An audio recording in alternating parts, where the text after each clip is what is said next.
welcome to today's first episode of Behind the Cards. My name is Kevin, aka the Congress Guy. Now, I got this nickname in 2018 because that's all I collect really is antique Congress playing cards between the early 1880s and about 1922.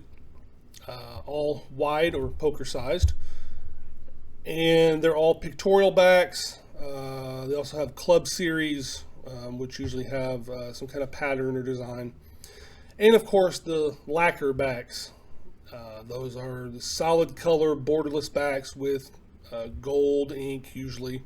Sometimes maybe copper ink. Things of that nature. So in 2018 at the 52 Plus Joker convention, I was bidding on nothing but Congress in the club auction, and I heard this lady whisper to somebody in the crowd, "That's the Congress Guy." Now, I never heard anything like that before, and I kind of just put it back in my head. I'm like, oh, that's a nice nickname. A couple months later, I decided to run with it, and I've started to amass a little bit of a following on Facebook and Instagram, and a little website that I run in conjunction with my dad, who is the authority on national card company, Indianapolis and New York. And just ran with it. So today I'm considered one of the top experts on Congress playing cards. They started with Russell & Morgan Company, or Russell & Morgan Printing Company, in 1881. The original run was the Tigers 101, Sportsman's 202, Army and Navy 303 plain edges, Congress 404 plain edges, Army and Navy 505 gilded, and Congress 606 or extra Congress gilded edges. Eventually, in 1885, Bicycle brand started with their 808 series. And these are just stock numbers that United States Playing Card Company, as they were later known as, used. So, Russell & Morgan became Russell & Morgan Printing Company around 1885 and held that name till about 1891, when they changed their name to United States Printing Company, and then in 1894, the name we all know and love today, United States Playing Card Company. Now, the Congress line, somewhere in the early 90s, they moved their production over to Spain, but they're still being made today, which I believe is the longest continuously run brand today. Like I said, it's 4 years older than Bicycle, but everybody knows the Bicycle brand. Almost everything coming out of USPCC is under the Bicycle name, and a lot of collectors they like to say, a Bicycle deck instead of a USPC deck. So I don't know if, USPC, after being bought by Carter Monday or merged with them, if they are going to be, just called Bicycle now, or are they still going by USPC? So I think it's more of a deal like, all ear swabs are called Q-tips. All tissue is Kleenex. They kind of assume that role. So, I started the website and the Facebook page, Instagram, social media. I showcase all my decks, and I've amassed about 186 decks for the Congress brand, and that ranges from around 1885 to 1980s. When you break it down even further, I think it's around 146 to 148 decks pre-1930. And that's kind of my wheelhouse. Now I'm getting away from the narrows, which started in 1923 when Bridge swept the nation. And Congress moved from the wide size to the narrow size, and they pretty much remain to this day 100 years later. So, and when we talk about, cards that old, there are a few copies that survive today where you have sealed decks. You have mint condition. You have excellent condition. And these decks were probably released later down the road during USPCC's run. They might have been made in 1900, but they may not have left the warehouse until 1915, 1920. And sometimes we can tell by the revenue stamps on when it might have been, released on the cancellation date of the tax stamp. So, and a lot of these decks survived all the way to today. I've had sealed decks from 1901 that few have ever seen with the paper wrapper. They switched over around 1904 to glassine, which is a little more translucent. You can still see through it, but it looks like almost like a wax paper, I think. And then into the 30s, I guess the 1930s, 1940s, you got cellophane like we all know and love today. So it got me thinking as I'm collecting these decks, and you find some common ones, some uncommon ones. Then you get to the rare, and the ultra rare, and basically the almost one of a kind. And that's kind of where I focus some things when I see the modern community. And it's kind of been a hot button topic for a lot of people, especially with like the new Fontaine drop. I think they're called the 5000s. It's a 16 deck mystery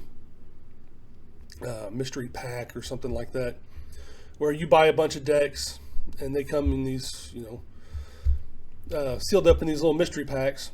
You don't know what you're going to get, and I see that when my daughter's 12 now, and when she was younger, 5-6 years old, she would get these little toys, and they come sealed. You don't know what you're going to get. I can't remember the name of them.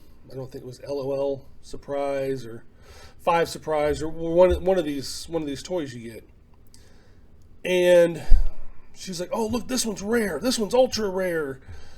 And I look at it, but like, well, how many do they make? How many are out there? There's no indication on any of these how many they made.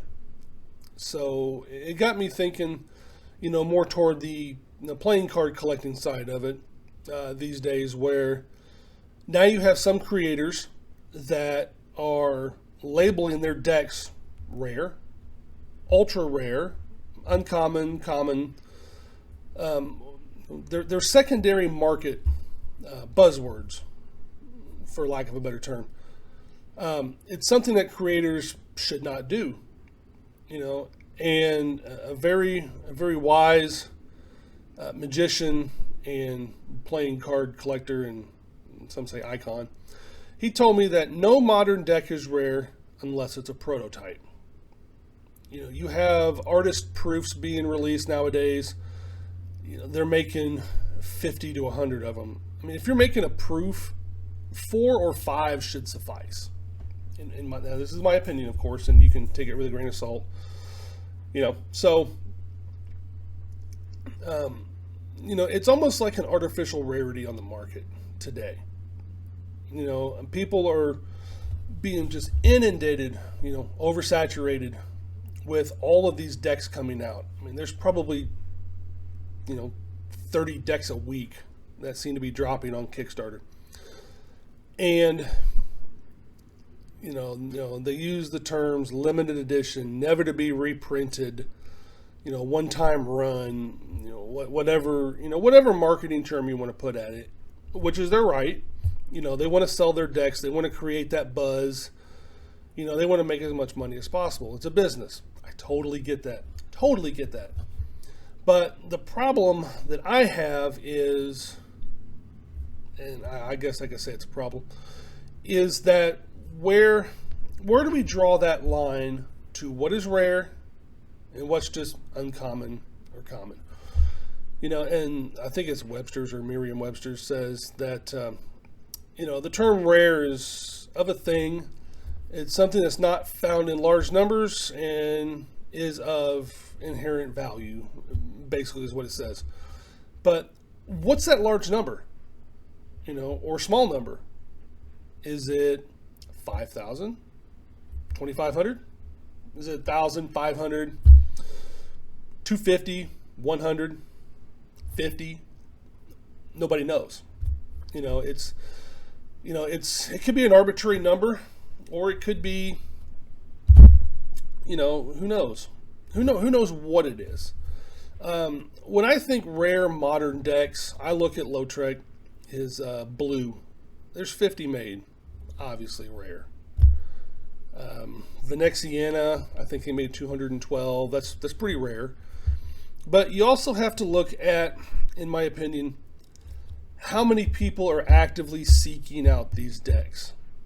Obviously, Lautrec stuff is very desirable. I mean, he's one of the top 3, in the game, without a doubt. Now, does he do this on purpose? Probably not. But I come from the antique side of things, and cards of that era, they're meant to be played with. They were sold with either works of art, plain back designs, standard pips and indices. I mean, even the face cards had flesh tones on them, where it looked like it wasn't washed out. So I tend to have a little bit different viewpoint than, say, the latest Fontaine drop, or maybe Arc, or I don't know. Pick a designer, pick a brand. So, and some of the decks that I have, I've searched high and low, 3.5 years on one of them, where there's maybe 20 still in existence. Others just land in my lap. Basically, I catch lucky on eBay. I found a deck called Golden Sunset. It is from around 1913 or 1914. It's landscape oriented is what I call it, where basically the design is turned on its side, so you can view it long ways rather than vertical. It's one of 5 different ones that the Congress brand made between those 2 years. Turns out that we only know of, there's the key, 7 decks in existence, and I have one of those. Another one, same design, same orientation, the Forager. There are 7 of those known, and I am the lucky recipient of 3 of those decks. So there's only 4 others out there. I know where at least one of those reside. Actually, it came from the gentleman where I've got one of my Foragers from. There are only 2 out of those 7 that actually have a Joker with it. I believe he has the other one. One of my 3 has a Joker as well. But we don't really know the print runs back then. USPC, either they kept it a secret or they just tossed them. Records don't survive. But we have some ledgers, of orders of decks, around that time. There's one, it's the famous Norwood 85 deck. They made 10 to 20 of them, I think, and you can find this information online. I think it's WOPC.com, World of Playing Cards. A few of those are in museums. I think a 51 card deck sold at the 52 plus Jokers Club auction for just shy of $2,000 a couple years ago. It's arguably the most beautiful deck that USPC ever made. Made in 1909. It was never intended for sale. It was probably too expensive to make, too many colors. We're not sure why, but it shows up on a ledger, and there are some other decks in there where there are like 96,000, I think 30-some thousand for another one. So they were printed in large numbers. So when I try to ascertain how many decks, for comparison, for rarity, were made versus how many are still in existence. So I use the arbitrary number of 40,000. So I basically just averaged those numbers out, rounded it up, I think. I'd have to go back and find the picture of that ledger. So with the case of the Forager or even Golden Sunset, there are 7 decks in existence. Now, out of that 40,000, that's 0.0175% of all the decks that they made or allegedly made are still in existence. Now you go to the modern, and let's talk. I guess we'll pick on Fontaine because that's the one I used for a story I did a while back for the club newsletter. Fontaine Red came out in 2013. They had made 2,500 of them. So let's say that, over time, because the collector market wasn't real big in 2013. I don't think they were just coming out. Then cartists were using them and probably tossing them when they got clumped up or what have you. So let's say there's 1,500 left. That's 60%. 1,500 of 2,500. So 60%. Now, if you say 1,500 is a rare number, that's 60% of the total decks that was made. Now I'm sitting over here at 7 of probably 40,000. Can you even compare the two? Who knows? And that's open to interpretation. It's just one of those things. Can the antique rare and the modern rare coexist? I tend to think they can. I mean, cards are cards, but it's a totally different ball game now because pretty much everything's being made for collectors. Not a lot of them are being sold. You got Theory 11. They sell a lot of their stuff. The Monarchs, the Artisans. You can find those. Walgreens, Target. I recently saw, I think it was a TikTok, a guy was going around looking for the rare Artisan Gold. They were going to Targets. And I'm like, these cards, to me, they're not rare. When I looked up how many Target locations, at least there are in the United States, there's about 2,000. So we'll just say 2,000. And they have one per box. And, once that one's sold, it's sold. But they restock. So let's say they restock 5 times a year. So you've got 5 decks of those Artisan Golds coming out of each Target times 2,000. That's a 10,000 print run right there. They're not rare. They don't really come around a lot, I guess. You can say it like that. I mean, you can probably say it's rare if you want to, take a different approach to it, and that's fine. But there's 10,000 of them out there, at least. There's probably more. We don't know because we don't know exactly how many are printed. Theory 11 may have that information. I haven't seen or asked for it, but you can take it with a grain of salt. The famous Jerry's Nugget, 1970. Lee Asher was the one that kind of got that brand off the ground. Buying them up for the cheap. And they were made a certain way, with printers and rollers that don't exist anymore. And Bill Kalush at Expert Playing Card Company, along with Lee Asher and I think a few others, brought the brand back for the newer market, because these decks they're kind of hard to come by, even though there's so many out there. And the story persisted for years, a couple decades anyway. That one guy came in and bought 40,000 of them, and that, to me, that just seemed absurd. I'm like, there's no way that one person owns 40,000 decks. I mean, you see some collectors, they have 5,000, 7,000 decks or whatever. I think the current world record of playing cards where there's no duplicates. You can say unique decks, but unique in antique terms is a little bit different. They say that, I think it's a man named Liu Fucheng of China. He has over 11,000 non-duplicate decks. That's the world record. So for somebody to have 4 times that amount, even if it's one brand, it just seemed a little crazy to me. So I talked to Lee Asher one day, and he says, well, I was over there. I dated his daughter. I found, I lived in the house for a little while. I've seen the magic shop that, Dominique Duvivier owns, and he goes, he probably had 1,500 to 2,000.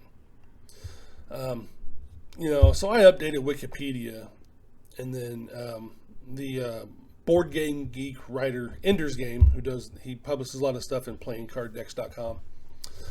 I guess he finally got a hold of the gentleman, and he said back in, I think it was 99 or 2000, he bought 100 cases. So a case is 12 bricks, 144 decks each, 14,400. Guys like Dan and Dave own a bunch of them. I think Lee still has a lot of them. You got a lot of people that still have lots of these decks. So I don't think they're not rare. There's so many out there. Now, demand is high, which drives the price up because so few people want to sell them. And that's where people get rare from. So I don't really agree with it that much. So, that's kind of my take on it. Cards that some people think are rare right now, I think they're slowly starting to figure out that, maybe they're not. Go on a Facebook group, any of them. There's dozens of them, and say, hey, I'm looking for this Dan and Dave deck. I'm looking for this Fontaine. I'm looking for this Cherry Casino. Oh, I've got one. I've got a brick. I got a half brick. I got 2 bricks. But it's supposedly a rare deck. I could go in and say, hey, I'm looking for a particular Congress deck, or I'm looking for a Doherty deck or something like that a few people have seen. They're like, hey, good luck. There might be 100 people looking for it, and there's only a couple copies that we know of. So demand is high, so obviously price is going to be high. The problem is with the antique is trying to get somebody to sell it to you or even trade, and it can be tough. Where in the modern community, you've got people that, they'll pay it forward, or they will, offload decks. They'll do giveaways, things like that, of these supposed rare decks. If they're that valuable, obviously if you bought it, you're losing money. And the whole market's speculation anyway. How many of these decks will really stand the test of time? But that's the big question. We don't know because not enough time has passed. 30 years down the road, we'll see. So if you find out that I've got this rare deck, but 15 other people have multiple upon multiple of them, it's really not. So that's where I'm kind of on the fence about, what's rare modern wise versus rare antique wise. You go on eBay into the search bar and type rare playing cards. You can go search under all categories or under paper or under, whatever search term you want to. I've gotten returns over 140,000 results. Now, obviously there's people on there that's going to try to upsell their item, or, well, I can't find anything out, I can't find it on the internet. It's got to be rare if I can't find out about it, right? Nobody else knows about it. My question to these people is, have you asked somebody in these communities? Are you asking the right people? Because somebody will know about the deck you have. And that's, it may not be published on the internet somewhere, because you got to think, and even, the blue seals, which everybody raves about blue seals, if you want to fan your cards or, do other flourishing moves, things like that. And there is a difference in the feel. I've noticed it myself. I've got some vintage decks like that. But, to say I've got, some rare blue seals, especially rider backs or other cards of that era. You got to think, they were pumping out thousands upon thousands upon thousands of decks per day over the course of a year. You're talking millions of decks over multiple decades. These cards aren't going to be rare. They're just not. And, I get the blue seals. You're talking 1965 or 66 to 2008 or 9. And I say 65 or 66 because that's when the U.S. Internal Revenue, or the government, basically ended the tax on playing cards, where you get your tax stamps. From 1894, I think it was a 2-cent tax, all the way up until about 1940 when they changed it with no more denomination. Now it just had one pack. And I'm not sure exactly. I think the last time I saw anything stamped was around, I think it was my Liberty deck from 1917. It said 7 cents. It was a 2-cent stamp, but it actually said 7 cents on it. So, I don't know what the tax would have been. But even technically, those are blue seals because they were all made in Ohio. So really, blue seals can go back as far as 1881. So, like I said, take it with a grain of salt. And, you kind of think about it a little bit, and you start to think, is my deck really rare? And there are people all of a sudden, I mean, they're selling off their collections because, if my deck's not rare, then I don't have anything to contribute to the community, so I'm just going to sell everything.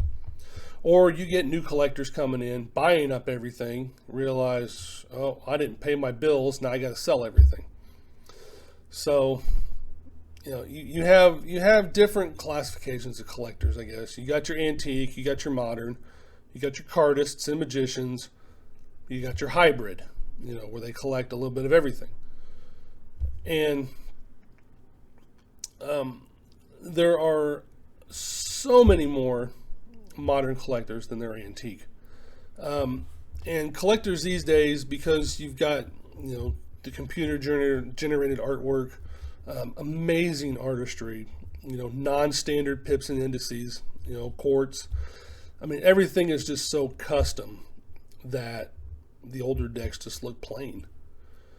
But, and a lot of people say, well, you can't fan these cards. You can't do this, And I've had Nate from X Decks, who actually just lives across town from me. I took a deck, 2 decks, one from 1899 and one from 1901. They were, I think, ivory finish. Air cushion finish showed up around 1906. For those who don't know, that's, believe, the patent. I think it was a patent or even a trademark. But the earliest record of air cushion finish appeared in 1906. So, and I did an Instagram live that day at a local jam here in Indianapolis. And, he did a pressure fan. He did some flicker shots. He did a padiddle. A lot of other moves.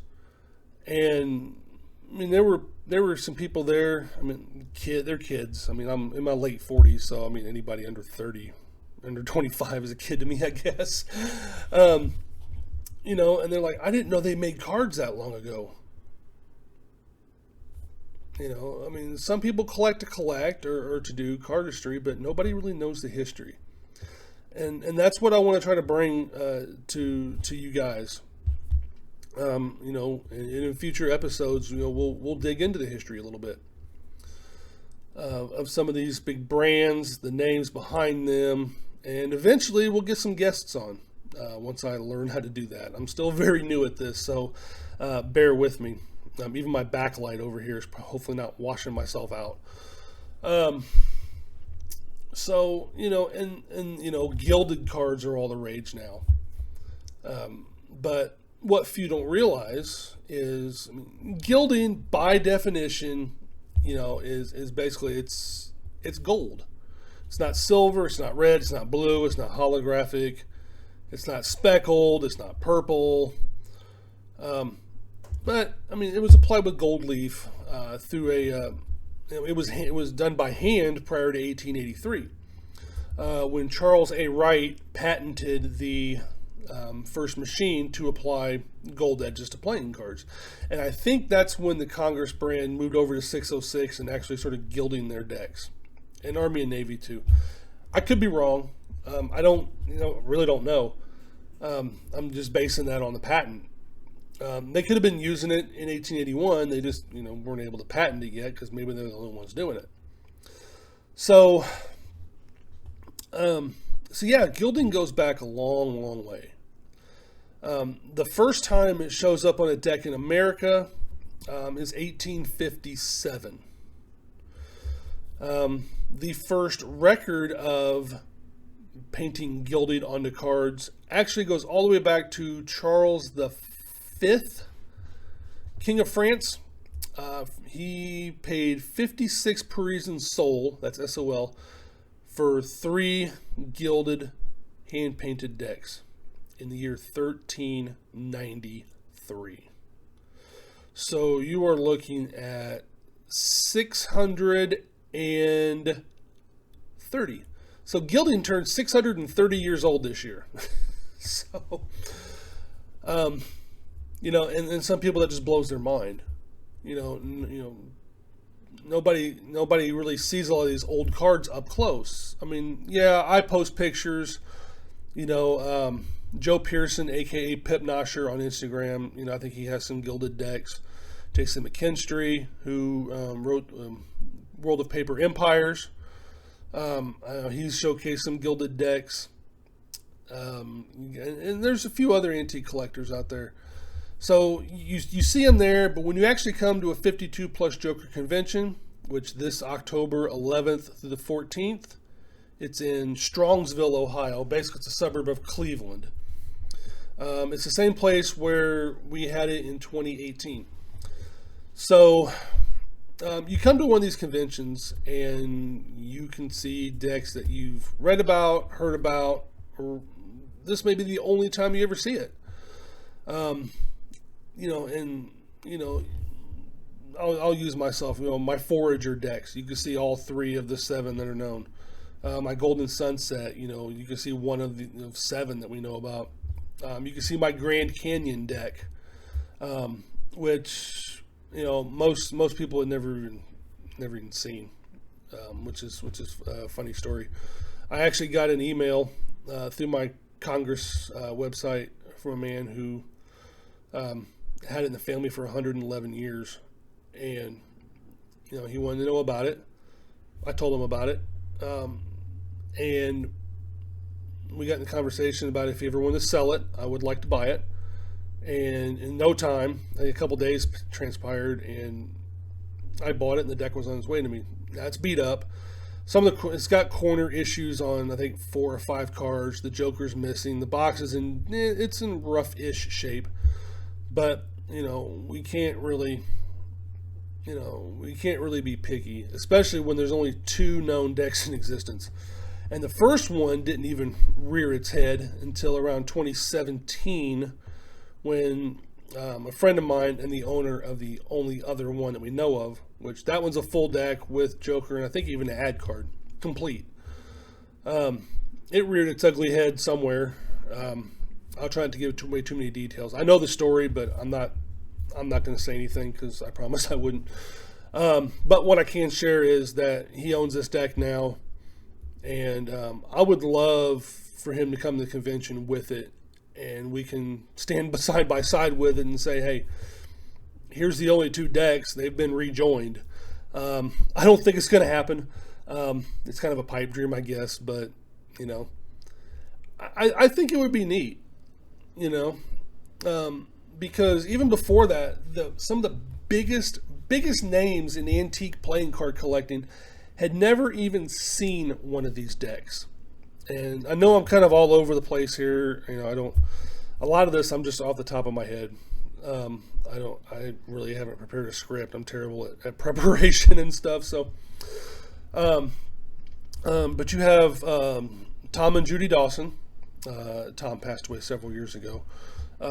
They are, some of the original members of 52 Plus Joker, and also edited the Hockman Encyclopedia of Playing Cards. You have Gene Hockman, the original writer, and I think he might have been. I don't think he was part of the club. He had never seen one. You have Colin Brady, who the gentleman's been collecting since he was 16 years old. He had never seen a full deck. And Matt Schacht, another big time collector, had never seen one.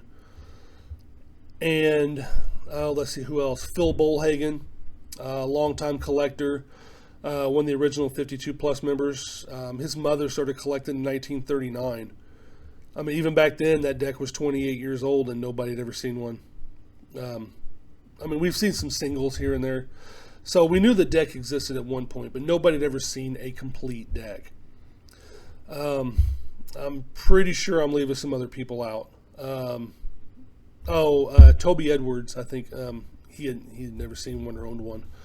Another founding member. And I'm sure there's some other original members that have since passed on. The McKinnon brothers, John and Dan, I think John passed away a couple years ago. They were big-time Congress collectors, and from what we understand, they never had one. So for 106 years, nobody had seen a full deck, obviously except the person that had one, where this person found it, a few years ago, and actually acquired it in 2021. So we're talking 110 years until, an American collector, whoever, actually had one in their hands and can say, hey, look, we've got one. And then November 27th, 2022 was the day that,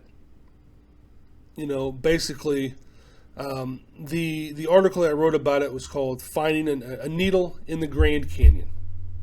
You have a needle in the haystack, but I found a needle in the Grand Canyon because, we already had a once-in-a-lifetime find, in acquisition in 2021. And a little over a year later, another one shows up. That's, in antique collecting, that's unheard of. It's unheard of. And there's another one. We did a top 10 rarest decks, Matt, Colin, and myself. I retooled it a little bit, added some more, but now we've involved 2 other people. I think there's 5 of us working on it now. Glenn Curry, and then there's an anonymous source who's providing some information, doesn't want their name out there, which is totally fine. I don't even know who it is. It's from one of the other guys. So 5 of us are working on this list. The first one took us 2.5 months to put it together. So I put it out there, and then one day there was one called Gypsy Queen. It's a gypsy woman kind of with her hand on her hip or whatever. Only one known deck, and we know who has that deck. Well, this is the second one popped on eBay. I emailed the seller. I was like, you realize what you have here? And he said he did. He actually researched it and found it on my website, so he knew he had the second one in existence. So after it sold, I posted it to a couple groups on Facebook, and there's a lady who says, hey, I inherited my grandmother's collection. I've got one of those myself. So after only knowing of one for a couple decades, all of a sudden within a week, 2 more pop up. That's got to get, now it's not even a list. It won't even be on the list when we go and remake it. So that's one of these things, is you have a lot of these antique collectors. They're much older. They don't use social media. They probably barely use email. They just collected. They didn't get into part of the community, or they were members a long time ago and they just, they just stopped coming or whatever. They, just membership ran out or whatever. So that's why we always say these are how many we know of, because there's always going to be those 1 or 2 that's going to pop up, and we have to be ready to adjust to it. One of these rarest decks might just pop off one day, I'll disappear, and another one take its place. There's another one called Yacht, Congress deck from 1903, and there were, I think, 3 variations. But there was one that's got a red border, and it's kind of looks plump, I guess, if you will, kind of plumped up yacht. And we knew an American collector that had a box. We knew of an ace and a joker and a couple singles, and obviously samples in sample folders, and that was it. Well, a buddy of mine was perusing eBay France a couple weeks ago and found one fully intact. Joker, 52 cards, and the box. And we jokingly said, we don't want to talk to you anymore. You never know how we find these things. So now we got to take that one from 0 to 1. Still a super rare deck. There's another one that the collector has called Clown. I think they actually call it Clown and Soubrette. But the Joker says Clown. and that's from 1900. Only one known in existence. And then official bicycle cards on Instagram, they posted some stuff from their archives, and they've got a clown deck. It's got the wrapper. The other one's got a wrapper too. I don't even think it might have been open just to examine it, but even that one's sealed. So they posted it, but the Joker's missing. But we know of a collector that has a Joker. It's probably not from that deck, but that deck could theoretically be completed.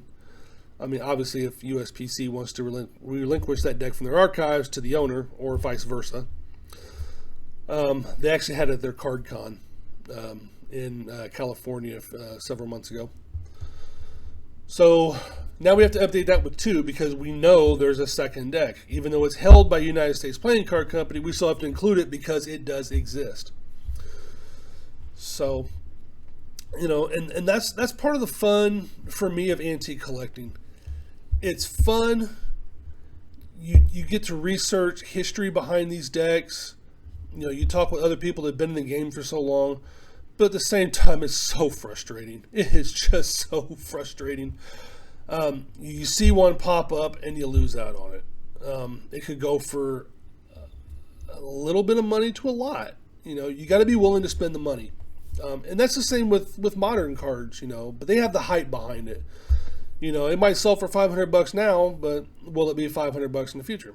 And that's the same with antique. I mean, antique, some prices are down right now as a whole, but when you go to the conventions, I mean, you're going to be, most likely, you're going to pay pretty close to market value for them, depending on the collector and as far as who's bidding on them in the auction, how desirable that deck is to the collectors that are there, or the ones that submit proxy bids by email. If you're a member of 52 Plus Joker, you'll know what I'm talking about. If you're not, go to 52plusjoker.org and sign up. It's $25 a year. The annual convention, it's $50 for the awards banquet, where they give out Deck of the Year, Artist of the Year, and then the Dawson Award, which is basically, it's a Lifetime Achievement Award, or anybody that's done monumental strides for the club, handed out by Judy herself. It's typically between $10 and $25 to get your table. You get a table, so you can trade, buy, sell, just show off, display stuff. And I do that with my entire collection. And in any time, it's like, hey, I've always seen this deck. This may be the only time I'll ever get to see it. Hey, can I take a look at it? And I'm like, sure. Hey, no problem. I don't care. That's why we're there. To appreciate these decks. But like I said, I mean, there's very few perfect specimens that survive. I just got one the other day. It's a deck from 1909 called the Widow, and the box, I think it's blue or darker blue. I'm partially colorblind, so forgive me if I'm wrong on some of the colors.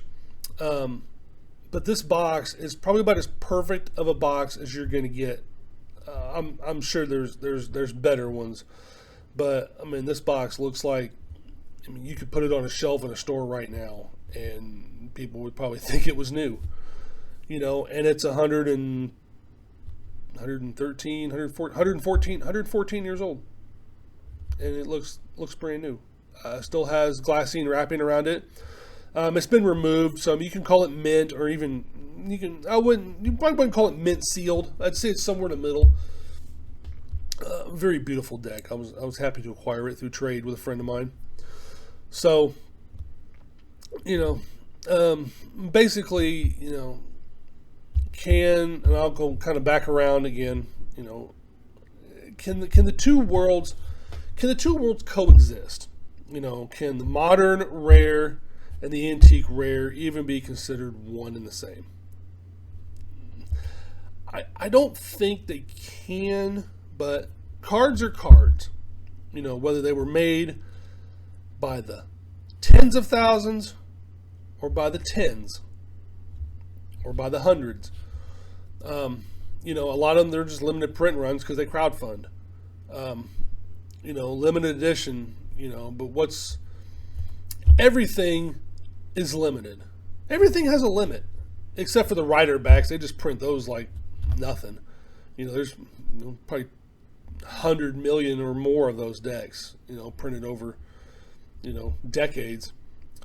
So, whether it's 1,000 print run one time or it's 100,000 over 5 years, eventually those decks reach their limit.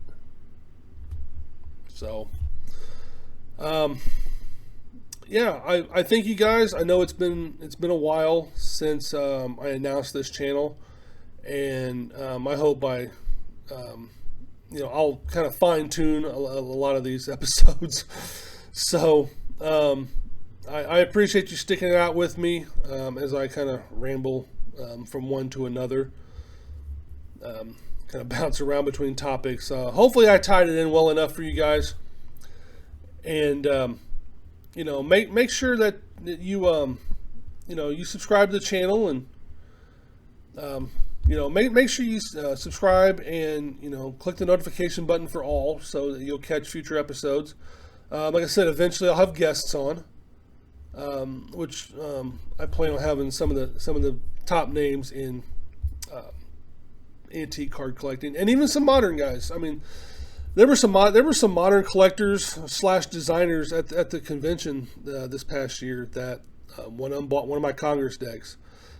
Cam Toner of OPC, he bought one of mine in the auction. He bought some souvenir decks. So if you follow him on Instagram, you've seen those decks. So I think somebody said he was the Congress Apprentice or something like that. Trying to give him a little nickname. So yeah, some of these guys, they want to get interested in the history, and with a lot of those reprints out there, it's much easier to get a hold of some of these iconic decks, but it's not the same as having an original in your hand. And I've always been attracted to the older things like that, the older items, whether it was coins or ball cards or comics, and now playing cards. So I hope you learned a little bit today, aside, from learning the fact that I can ramble incessantly across multiple topics at once.